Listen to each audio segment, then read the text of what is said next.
Going to stay sitting down, even though I really like standing up, just because I'm going to have to do this slideshow. I can't really talk about a European-wide movement, but I will talk about what we've been doing in the UK with No Dash for Gas. I'm also part of a group called Fuel Poverty Action, which precedes No Dash for Gas. And this is a very different kind of organization, which I'm also going to speak a little bit about because I think it's necessary. So let me start off with a little bit about No Dash for Gas. This started off as an affinity group direct action. It didn't start as a campaign. It started as a form of intervention in the government's strategy to mortgage the UK's energy future to gas. The government plans to build up to 40 new gas power stations, and this was our main concern, to try and stop this from happening, because movements in the past, such as the climate camp movement, we can call it, which I will also touch on, was able to head off new coal by taking direct action against new coal-fired plants and combined capture and storage, a combined capture and storage plant that was going to be built in Kent. Also, the climate camp really seized the national political agenda by preventing the third runway from being built. This led to a community coalition, and this was a very successful intervention in these very carbon-intensive new infrastructure projects that the government wanted to build. Since the No Dash for Gas action, things have changed quite dramatically, actually, in the UK in terms of a new extractive industry. Oh, sorry.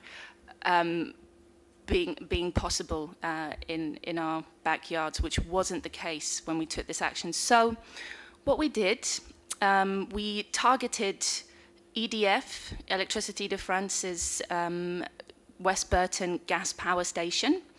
That's one of the cooling towers you can see. This was due to go online. It's the first of the 40 new gas power stations, and 21 of us went in and we shut it down. We climbed up, we lived on this parapet, and for 7 days, the plant was unoperational. We didn't get very much attention at all for this action because Hurricane Sandy hit the east coast of America. We did get attention when EDF sued us all for £5 million. EDF is the biggest utility provider in the UK. They have the lowest portfolio of renewable energy, and they're also the most complained about of the big 6 energy companies. What they did by suing us for £5 million was they really turned our affinity group into a campaign group, and we managed to really mobilize many ordinary people to support us, and it became a kind of David versus Goliath sort of battle. And this started to create the conditions for asking questions about energy policy in the UK, fuel poverty, the role of the big 6. We were able to exploit this, whereas before we weren't that organized. So we won. We prevented the company from suing us. And we decided, and this was through a very successful online media campaign that saw 64,000 people sign a petition in 3 weeks. And this was inspirational to a lot of activists because it showed that you could take on a big corporation that was trying to deter this kind of dramatic climate activism by imposing this £5 million damages fine on us.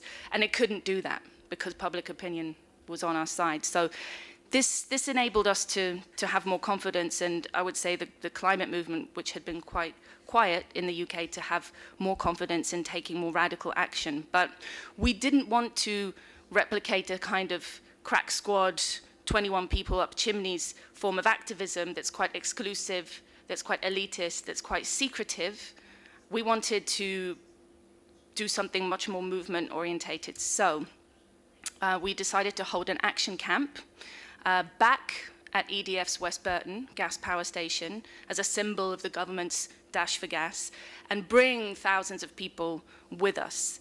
Now, this is where the questions around agenda-setting activism versus responsive activism come into play, because what we were trying to do was really to controversialize gas by going back, by retargeting the same company, by trying to generalize the activism. But something else happened, and that was the assertion that the UK actually had double the shale gas reserves that were previously thought, and drilling was to commence in a sleepy village in Sussex called Bolcombe. There was a call out from this community for solidarity, and we decided a week before going back to West Burton that actually we would go to Bolcombe. This was the right strategic decision, and it mirrored a decision that was not made by the climate camp a few years ago, when there was a question about whether to controversialize the financialization of green energy measures or the carbon markets, creation of carbon markets by targeting the city of London versus going to support workers in struggle in the Vestas wind turbine factory, which had been occupied by workers. The decision to set an agenda by going to have a camp on Blackheath in London was the decision that won, and the solidarity agenda of responding to workers in struggle, to a very concrete issue going on, was ignored.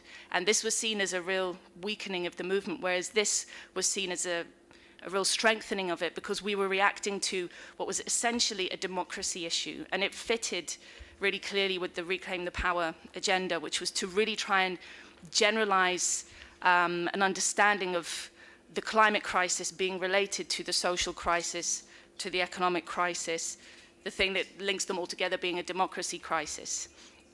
So Bolcombe really spoke to this. In having a camp, and I really want to propose that the camp model is taken on much more by social movements seeking to build power bases and to confront infrastructure projects, fossil fuel projects that are destructive and that you don't want. You need to take physical action.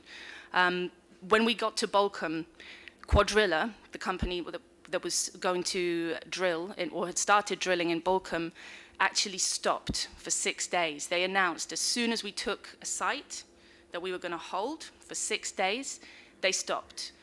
This presented us a strategic problem. How do we exert our influence and have a win when we've already won? This win, temporary win, was based on the historical win of having shut down the gas power station by having done something physically confrontational, controversial. You know, this wasn't based on a coalition. This was based on direct action that was threatening to Quadrilla and their interests. So that's important to note, the sort of legacy of taking radical action. What we did at the camp, apart from create a kind of microcosm of the sort of society that we would like to live in, to a degree, okay, it wasn't that diverse, but in terms of our decision-making was totally democratic and participatory. We were a self-policing site, so no police on site. We had our own tranquility team, which was like the police. We had our own food stores, our own kitchens, our own communications network, our own medics network. In fact, there's a small story of a trade union official that came to visit the camp who was a friend of mine. I used to be a union organizer, and I took him around the whole site. I showed him everything. Oh, this is our media hub. This is our communications hub. This is our medics. This is our legal support team, our legal observers. You know, these are our kitchens. This is a tranquility team if you've got a problem with someone or, you know, oppressive behavior. And then here's the site office. And he was like, the site office, great. This is where it all happens then. This is the headquarters, right?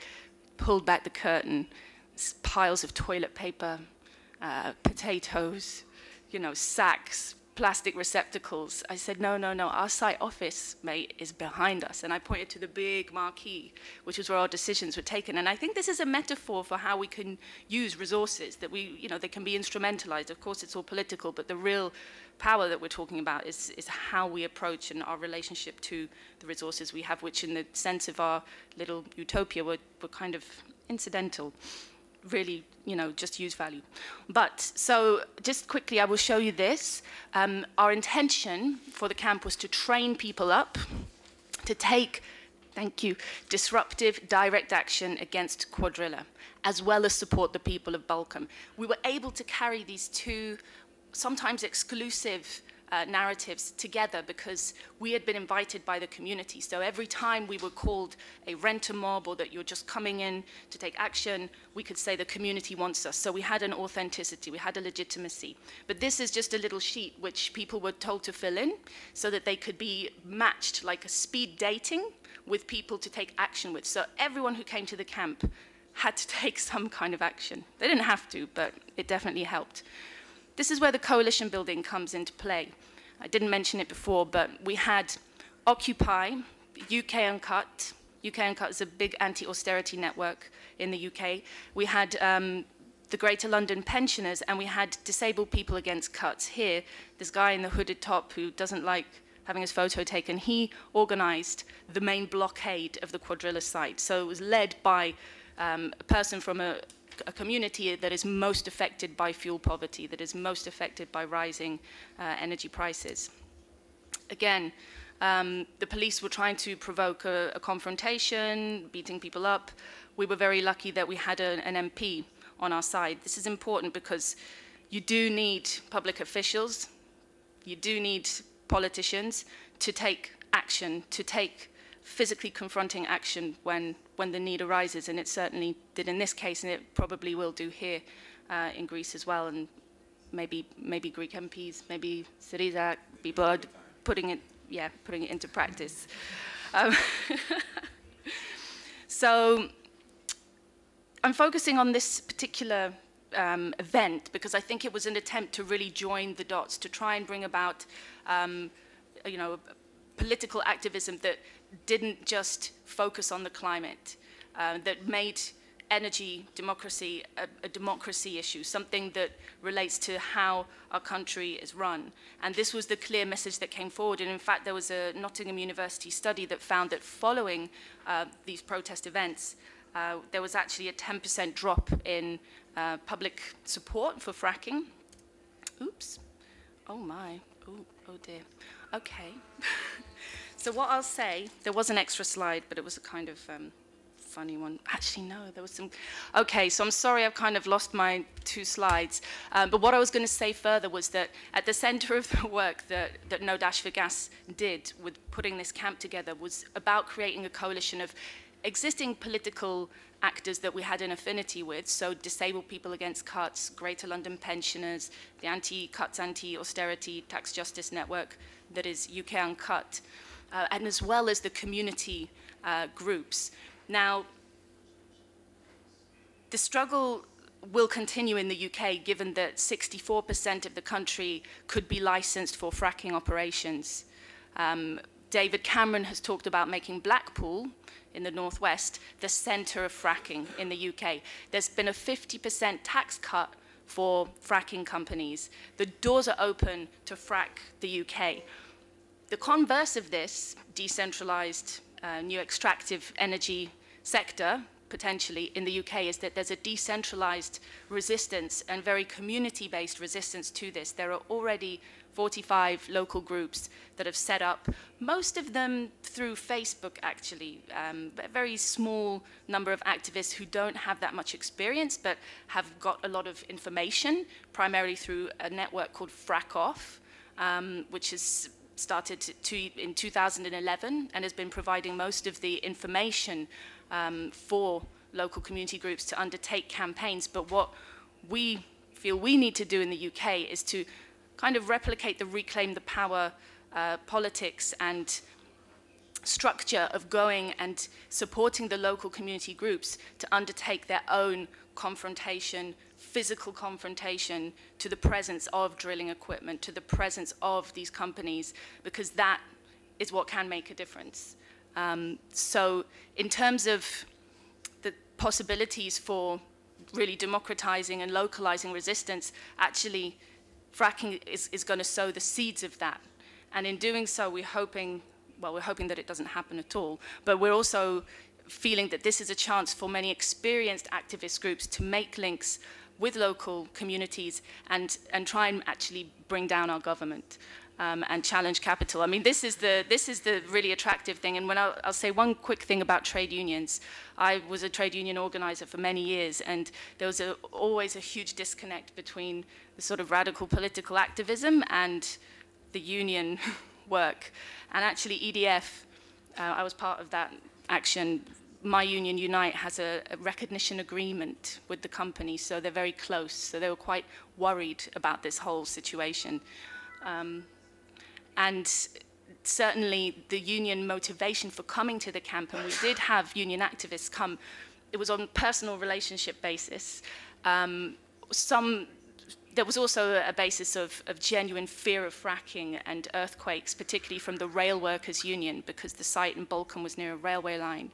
But it was also because people see fracking in the UK as a real fracture point for the coalition government, and they want to bring down the government. So the union impetus for supporting local resistance to fracking would be a very political one and not an ecological argument, not really a climate-orientated argument. The second convincing argument for a more general resistance to it would be around fuel poverty, because the government is trying to sell fracking as the solution to UK energy security and fuel poverty. But we know even Quadrilla's own PR agents have said it won't make an impact on fuel bills. So we do intend to go round to the communities that are going to be affected by fracking, particularly Blackpool, where there's huge unemployment.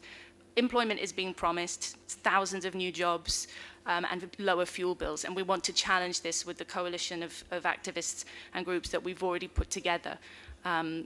So that's what I'll say. Yeah, so I think that the kind of key point that I would make is that we do need to take physical confrontational action, that it helps to hold space and conduct a more kind of permanent version or sustainable version of a physical and political confrontation. So camps, the camp structure, and Patrick is going to talk about this, very conducive to creating social relationships, alliances, coalitions, confidence in taking action. And it is a real nightmare for these companies when you're able to bring a large group and a diverse group of people together on the doorstep to take action. It captures the public imagination, it brings power, and it's a power that can last and can reproduce itself in cultural ways and in physical ways as well, in terms of sharing infrastructure for camps around the country, which has happened before. So these are things to think about, strategies, really objective-led direct action activism, and the kind of community building that it can create.